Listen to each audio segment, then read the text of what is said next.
We are joined post-game by head coach Tony Dominguez, student athletes Will Wilson and Tijan Saine.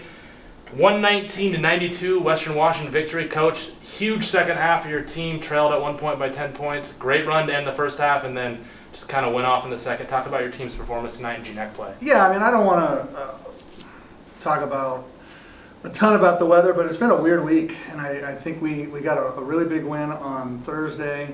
And you have a turnaround with cold weather and snow, and you're not sure what's going on. We had a kind of a sleepy first half, in my opinion. I mean, we did what we needed to do to be ahead, but it wasn't as sharp as the other night. At least that's how I felt. And then in the second half, I thought we definitely got tough. Our mind was there. We were focused, and we performed well.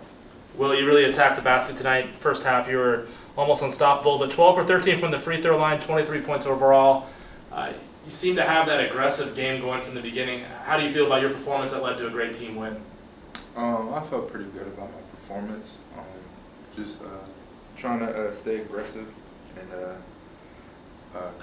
generate some offense because we were down. And that's pretty much it. Tijan, 2 big wins in conference play this week at home. You're a guy that is in the gym a lot. You're a gym rat. You and Liam are in there. You're shooting free throws at midnight, and then you go 10 for 10 from the free throw line. How much pride do you have in taking that part of your game to the next level? 20 points, but 10 from the free throw line.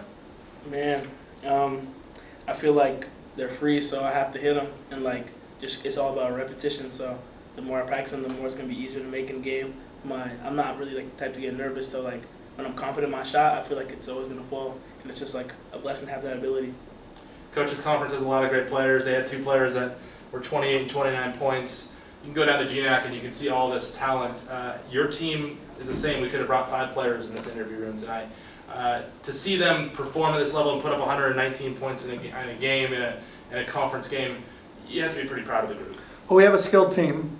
We've got stuff we need to work on, and when games are tighter and different things. But we definitely can put the points up.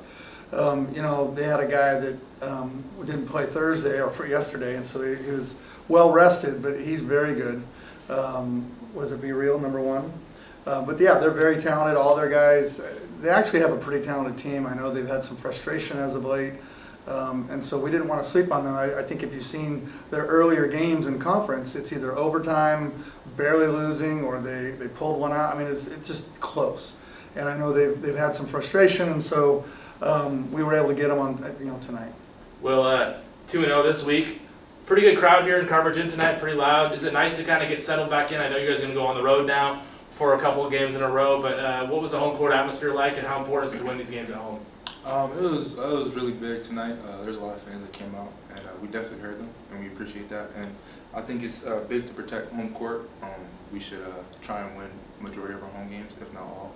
So that's always important to protect home. Coach, back on the road next week. The GNAC doesn't provide any off days, but you guys are going to Central and Northwest Nazarene. I believe there's 4 games in a row on the road. How important is it to just try and keep these guys focused for these next 4 games away from Bellingham? Yeah, I mean, it's a super tough league, so we've got to be prepared.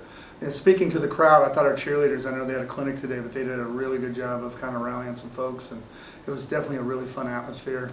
And yeah, the next couple of weeks will definitely be a huge challenge, so we'll do the best we can. All right, well, congratulations, Vikings are 119-92 winners over Alaska Fairbanks. Get some rest. We'll see you back here in Carver in February. Yes, sir. Yes, sir.